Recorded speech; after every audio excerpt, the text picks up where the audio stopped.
Hello everyone, welcome to daily current affair shorts initiative by prep IAS. इस initiative में हम cover करते हैं ऐसे टॉपिक्स जो अभी न्यूज़ में रहे हैं and which are important for your UPSC current affairs preparation.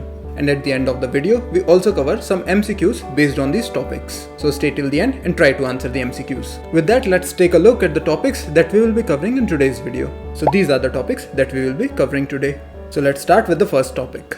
India's first semiconductor fabrication unit. तो गुजरात के ढोलेरा में जो स्पेशल इकोनॉमिक जोन है वहाँ पे गवर्नमेंट ने अब अप्रूवल दे दी है इंडिया के पहले सेमीकंडक्टर फैब्रिकेशन यूनिट को एस्टेब्लिश करने की। तो आइए इस फैसिलिटी के बारे में थोड़ा डिटेल में देख लेते हैं। ये होने वाली है इंडिया की first full scale semiconductor fabrication facility. और यहाँ पे मेनली किसका प्रोडक्शन होगा, तो चिप का प्रोडक्शन होगा जो कि आपके इलेक्ट्रॉनिक सिस्टम्स में, लैपटॉप्स में, कंप्यूटर्स में, सीसीटीवी कैमराज, ये सब जगह में यूज़ होते हैं। इसका इम्प्लीमेंटेशन कौन कर रहा है, तो जो Tata semiconductor manufacturing private limited है, यानी टाटा की कंपनी इसको बनाने वाली है। और हमने न्यूज़ में ही देख लिया था कि ये स्पेशल इकोनॉमिक जोन जो है ढोलेरा गुजरात में, यहाँ पे ये एस्टेब्लिश होने जा रही है। ऑब्जेक्टिव क्या है इस इनिशिएटिव का, तो हम लोग की डोमेस्टिक चिप मैन्युफैक्चरिंग कैपेसिटी को हमको इम्प्रूव करना है। अभी हमारी जितनी चिप्स हैं वो चाइना, ताइवान, इन जगहों से बन के आ रही हैं, लेकिन हम लोग होप कर रहे हैं कि जब ये सेमीकंडक्टर फैब्रिकेशन फैसिलिटी बन जाएगी तो अब हम लोग को इंपोर्ट डिपेंडेंस से हट के सेल्फ रिलायंस आएगी इस सेक्टर में, और हो सकता है हम लोग ये चिप्स को मैन्युफैक्चर करके एक्सपोर्ट भी कर पाएँ।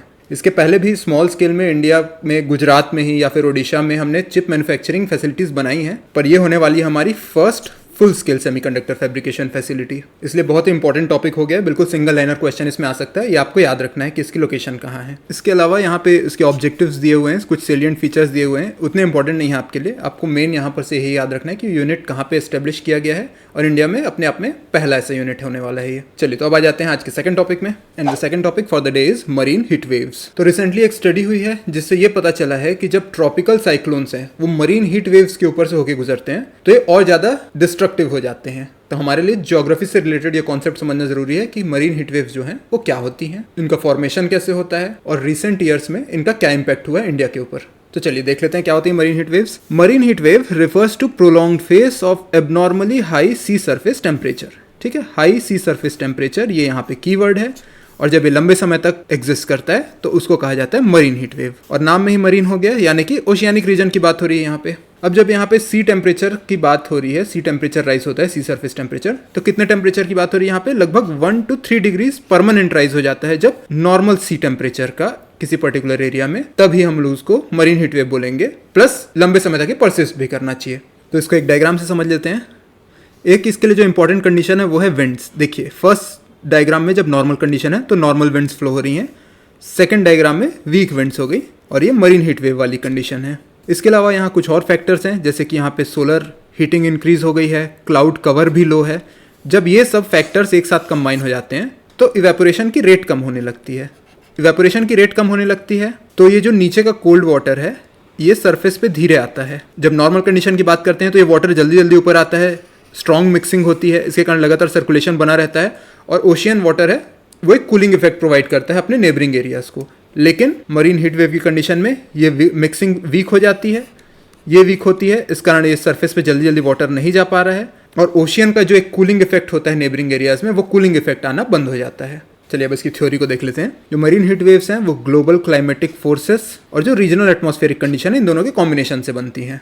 तो ऑब्वियसली अभी हम लोग ग्लोबल वार्मिंग को फेस कर रहे हैं। इसके कारण क्या हो रहा है कि जितनी एक्सेस हीट जनरेट हो रही है, अब वो 90% ऑफ एक्सेस हीट ओशियंस को एब्जॉर्ब करनी पड़ रही है। अब ओशियंस जब ये हीट एब्जॉर्ब करेंगे तो ऑब्वियसली उनका टेम्परेचर राइज होगा, और हीटिंग चूंकि बढ़ते जा रही है तो अब जो ओशियन का टेम्परेचर है वो भी नॉर्मली और राइज हो रहा है। इस कारण जो बेस लाइन ओशियन टेम्परेचर है वो ही अब काफी बढ़ चुका है। फिर इसके अलावा कुछ और फैक्टर्स हैं, जैसे कि ओशियन के सर्कुलेशन पैटर्न्स बदल रहे हैं, इसके कारण एटमॉस्फेरिक सिस्टम्स बदल रहे हैं, और फिर एल नीनो इवेंट की फ्रीक्वेंसी भी बढ़ते जा रही है, ये भी इस हीटिंग को इम्पैक्ट कर रहा है। तो इन सब फैक्टर्स के कारण जो फिनोमिनन बहुत सालों में ऑब्जर्व होते थे अब वो रेगुलरली ऑब्जर्व होने लग गए हैं। इसके फॉर्मेशन का प्रोसेस देख लें तो जो नेचुरल ओशियन की कूलिंग प्रोसेस होती है वो वीक हो जाती है, जैसे हमने डायग्राम में देखा था। इसके कारण इवापोरेशन कम होने लगता है। इसकी वजह से जो कूल लेयर थी नीचे जो एग्जिस्ट कर रही थी वो अब ऊपर वाली हॉट लेयर के साथ मिक्स जल्दी नहीं हो पा रही है, और ऊपर का जो हॉट लेयर है वो ज़्यादा समय तक हॉट बना हुआ है। इसके कारण एक यहाँ पे डोम बन जाता है, हीट डोम, और ये हॉट एयर प्लस ये हॉट वाटर का मिक्सचर बन के पूरा हॉट एक डोम बन गया है, और यहाँ से गुजरने वाले अगर साइक्लोन्स हो या एयर्स हो जो यहाँ से फ्लो हो रही है एयर, वो अब कूल ना होकर हॉट होती है, यानी कि आसपास का जो भी नेबरिंग लैंड वाला एरिया है जहाँ लोग रह रहे हैं वहाँ पे अब उनको ज़्यादा गर्मी महसूस होगी as compare to previous years. और इसके इम्पैक्ट्स देख लें तो ट्रॉपिकल साइक्लोन्स इसके कारण स्ट्रांग हो रहे हैं, क्योंकि अब उनको ओशियन से भी एडिशनल हीट एनर्जी मिलने लग गई है। अब ट्रॉपिकल साइक्लोन स्ट्रांग होंगे तो क्या होगा, उनके कारण आने वाली जो रेनफॉल है, उनके कारण चलने वाली जो विंड है और जो स्टॉर्म वाली कंडीशन है वो भी लंबे समय तक परसिस्ट करेगी। अब ये सब लंबे समय तक परसिस्ट करेंगे तो इससे इकोनॉमिक लॉसेस बढ़ जाएंगे, क्योंकि फ्लडिंग की कंडीशन हो सकती है, फिर विंड के कारण जो नुकसान हो रहा है, प्लस ये फर्दर डिजास्टर को भी जन्म दे सकते हैं। और इनसे सबसे ज़्यादा इंपैक्ट किसको होता है, कोस्टल इंफ्रास्ट्रक्चर को, क्योंकि इन साइक्लोनिक स्टॉर्म्स का लैंडफॉल तो कोस्टल एरियाज में ही होने वाला है, तो वहाँ के इंफ्रास्ट्रक्चर को इससे बहुत ज़्यादा नुकसान होता है। अब जो मरीन बायोडाइवर्सिटी है उस पर क्या असर होता है, इसको ऐसा समझ लीजिए कि कोई स्पीशी है वो वार्म वाटर में ही सर्वाइव कर पाती है और कोई स्पीशीज़ है वो कोल्ड वाटर में सर्वाइव करती है। अब क्लाइमेट चेंज के कारण मरीन हीट वेव्स बढ़ रही हैं, तो ये वार्म वाटर का रेंज बढ़ते जा रहा है। इसका रेंज बढ़ रहा है तो जो स्पीशीज़ पहले इस वार्म वाटर में रहती थी अब उसका एरिया बढ़ते जा रहा है, वो नई जगह पे फैलते जा रही है। लेकिन इसके उल्टा क्या नुकसान हो रहा है, जो स्पीशीज़ नॉर्मल टेम्परेचर में या कोल्ड वाटर में सर्वाइव करती थी अब उनका हैबिटेट कम होते जा रहा है। तो जो वार्म वाटर में रहती हैं स्पीशीज़ उनके लिए तो एरिया एक्सपैंड हो रहा है, लेकिन जो कोल्ड वाटर में रहती हैं उनका एरिया कॉन्ट्रैक्ट होते जा रहा है। फिर ये वार्म वाटर से ये सुटेबल रहती हैं एल्गल ब्लूम्स के लिए, और अगर सरफेस से पूरा एल्गे उग जाते हैं तो नीचे ऑक्सीजन पहुंचना बंद हो जाता है, नीचे की जो एक्वेटिक स्पीशीज़ हैं वो धीरे धीरे डाई करने लग जाती हैं। इससे रिलेटेड कॉन्सेप्ट आपने एनवायरनमेंट में पढ़ा होगा।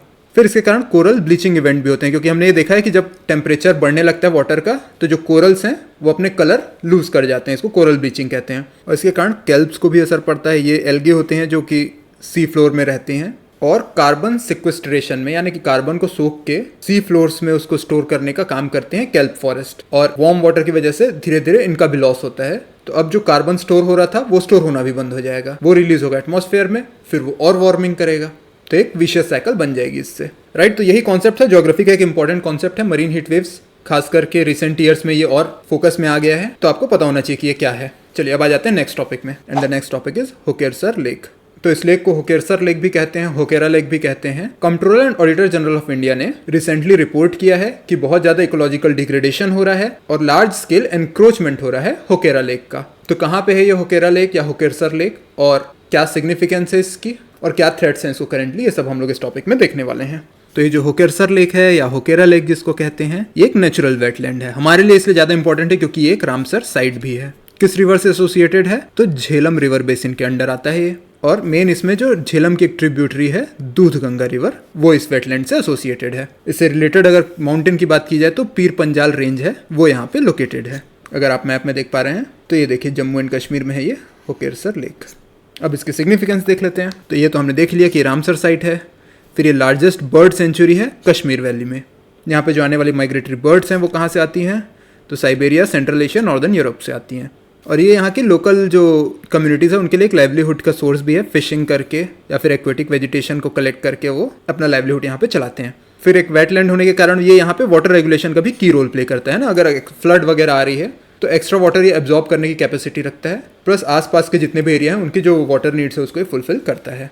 अब इसको क्या थ्रेट्स हैं करेंटली, तो जो कैग की रिपोर्ट में कहा गया है कि वेटलैंड एरिया यहाँ पे लॉस हो रहा है क्योंकि एनक्रोचमेंट एक्टिविटीज़ बढ़ गई हैं। फिर ह्यूमंस आसपास बस रहे हैं तो पॉल्यूशन से इसको नुकसान होगा ही होगा। अब एग्रीकल्चरल एक्टिविटीज़ यहाँ बढ़ रही हैं तो यहाँ का वेटलैंड क्लेम किया जा रहा है, उसमें एनक्रोचमेंट हो रहा है और इससे उसकी इकोलॉजिकल हेल्थ और बायोडाइवर्सिटी पे नेगेटिव इम्पैक्ट पड़ता है, राइट। तो क्योंकि कैग ने रिपोर्ट किया है इस कारण ये आपके लिए इंपॉर्टेंट हो गया है टॉपिक। आपको पता होना चाहिए कि जब होकेरा लेक की बात करती हैं या होकेरसर लेक की बात करते हैं तो ये एक रामसर साइट है और ये कहाँ लोकेटेड है, तो कश्मीर वैली में लोकेटेड है।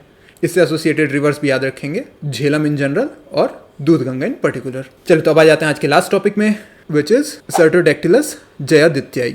तो त्रिपुरा में एक नई स्पीशीज आइडेंटिफाई हुई है। ये एक बेंट टोड गेको स्पीशीज है, इसका नाम रखा गया है सर्टोडैक्टिलस जयादित्याई। अब अगर आपको याद होगा तो अभी कुछ दिन पहले ही हमने देखा था कि एक और बेंट टोड गेको की स्पीशीज नॉर्थ ईस्ट इंडिया से ही रिसेंटली डिस्कवर हुई थी। तो अगर आपको याद है तो उसका नाम आप जरूर कमेंट सेक्शन में बताएं और किस स्टेट से मिली थी ये भी बताएं। अभी ये जो बेंट टोड गेको स्पीशीज है वो त्रिपुरा से मिली है। तो चलिए देख लेते हैं स्पीशीज के बारे में। तो त्रिपुरा और मेघालय में फील्ड सर्वे कंडक्ट किए जा रहे थे during that this species was discovered. लेकिन मिली कहाँ पे है ये, तो ये त्रिपुरा में मिली है ना, ये कंफ्यूजन नहीं होना चाहिए, स्टेट इसका त्रिपुरा है। फिर जो आप नाम में जयादित्याई देख पा रहे हैं तो जयादित्य ये कौन है, ये आपको एक क्वेश्चन आ सकता है, तो ये हम लोग देख लेते हैं। It has been named after Jayaditya Purkayastha. तो ये हैं एक नोटेड हर्पेटोलॉजिस्ट यानी ऐसे रिसर्चर जो कि स्टडी करते हैं एम्फीबियंस को, रेप्टाइल्स को, उनको कहा जाता है हर्पेटोलॉजिस्ट। और ये जो रिसर्च टीम जो यहाँ पे रिसर्च कर रही थी उसके ये मेंटर के रूप में भी काम कर रहे हैं। तो इसीलिए इनके जो रेप्टाइल और एम्फीबियन के स्टडीज में कंट्रीब्यूशन को रिकॉग्नाइज करते हुए इस स्पीशीज का नाम इनके ही नाम पे रखा गया है, जयादित्याई। अब इस स्पीशीज का हैबिटेट और डिस्ट्रीब्यूशन देखें तो लोलैंड फॉरेस्ट पैचेस में ये पाई जाती है। ठीक है, अभी हम लोग को त्रिपुरा में मिली है और नॉर्थ त्रिपुरा डिस्ट्रिक्ट में मिली है। न्यू स्पीशीज है, इस पर स्टडी की जाएगी। हो सकता है आसपास के हैबिटेट्स में और इंडिविजुअल्स मिल जाएं स्पीशीज के, लेकिन अभी बिल्कुल नई स्पीशीज है। इस कारण हम ये मान के चल रहे हैं कि नॉर्थ त्रिपुरा में ही पाई जा रही है। इसके अलावा हम लोग इसका IUCN स्टेटस वगैरह भी नहीं बता पाएंगे क्योंकि नई स्पीशीज है, तो ये डाटा डेफिशिएंट है। फिर इसके अलावा एक और स्पीशीज है सर्टोडैक्टिलस त्रिपुराएंसिस, ये त्रिपुरा में ही पाई जाती है। उससे बहुत क्लोजली रिलेटेड है वाली स्पीशीज, लेकिन उससे डिफरेंट है, इसलिए इसे नई स्पीशीज माना गया है। और नॉक्टर्नल स्पीशीज है, इसलिए नाइट में ही एक्टिव रहती है। ठीक है, तो इस टॉपिक से भी इतना ही था। नई स्पीशीज है इसलिए इसका आपको नाम पता होना चाहिए, नेम्ड आफ्टर विच साइंटिस्ट ये आपको पता होना चाहिए, और किस स्टेट से डिस्कवर हुई है ये पता होना चाहिए। चलिए, तो आज के लिए इतने ही टॉपिक्स थे। अब आ जाते हैं क्वेश्चंस में। A bent toed gecko species Cyrtodactylus jayadityai was recently discovered and named after the herpetologist Jayaditya Purkayastha. In which of the following states was this species identified? तो बताइए किस स्टेट में ये स्पीशीज मिली है। बहुत ईजी हो गया आपके लिए अभी आंसर कर पाना। तो चलिए, इसका आंसर है त्रिपुरा। सेकंड क्वेश्चन में आ जाते हैं। Consider the following statements regarding marine heat waves. Marine heat waves are primarily caused by enhanced vertical mixing of ocean waters, which brings warmer subsurface water to the surface. Large-scale climate variability events such as El Nino can trigger or intensify marine heat waves across ocean basins. Marine heat waves can lead to enhancement in the geographical range of some marine species. तो आपको बताना है how many of the above statements are correct. तो चलिए इस question को solve कर लेते हैं। अगर आपने इस टॉपिक को नहीं पढ़ा होता तो ये स्टेटमेंट पढ़ के कि ये it brings warmer subsurface water to the surface, इसको पढ़ के आप सोचते हैं कि वार्मर वाटर सरफेस पे आ रहा है, इस कारण मरीन हीट वेव्स जनरेट होती होंगी। लेकिन अब आपने इस टॉपिक को पढ़ लिया है, इसलिए आपको पता है कि यहाँ पे वर्टिकल मिक्सिंग नहीं होती है, इस कारण तो मरीन हीट वेव्स जनरेट हो रही हैं, इसलिए फर्स्ट स्टेटमेंट हो गया रॉन्ग। अब सेकंड स्टेटमेंट पढ़ते हैं कि एल नीनो जैसे जो इवेंट हैं ये इंटेंसिफाई कर देते हैं मरीन हीट वेव्स को, तो ये बिल्कुल सही है, तो सेकंड स्टेटमेंट राइट हो गया। थर्ड स्टेटमेंट बोलता है marine heat waves can lead to enhancement in the geographical range of some marine species. अब फिर से ये अगर आप टॉपिक पढ़े, आपको अगर वक्त हो गया होता या फिर आपने बिल्कुल नहीं पढ़ा है, तो आप ये देख के कि भाई एनहेंस हो रही है ज्योग्राफिकल रेंज मरीन स्पीशीज की है, तो पॉजिटिव सा सेंटेंस लग रहा है, जबकि मरीन हीट वेव्स की बात हो रही है तो थोड़ा सा नेगेटिव कॉन्सेप्ट हो गया, तो ये मान के आप हो सकता है इसको रॉन्ग मार्क कर देते। लेकिन अभी अभी आपने पढ़ा है इसलिए आपको पता है कि ये सही है। कुछ स्पीशीज का ज्योग्राफिकल रेंज इससे इंक्रीज हो जाता है। कैसी स्पीशीज का? जो कि वार्म वाटर में सर्वाइव करती हैं। तो हमने देख लिया कि स्टेटमेंट 3 सही है, स्टेटमेंट 2 सही है, स्टेटमेंट 1 रॉन्ग है। तो how many of the statements are correct? Only 2। तो इसका आंसर हो गया B. Right, so that was all for today's topics. Comment section में मुझे ज़रूर बताएं कि वो कौन सी बेंड टोड गेको स्पीशीज़ है जो हमने अभी कुछ दिन पहले देखी थी, जो कि नॉर्थ ईस्ट के ही एक दूसरे स्टेट से डिस्कवर हुई है। उस स्पीशीज़ का नाम भी मुझे बताइएगा और स्टेट भी बताइएगा। Okay then, I will see you tomorrow with the next video. Till then, take care.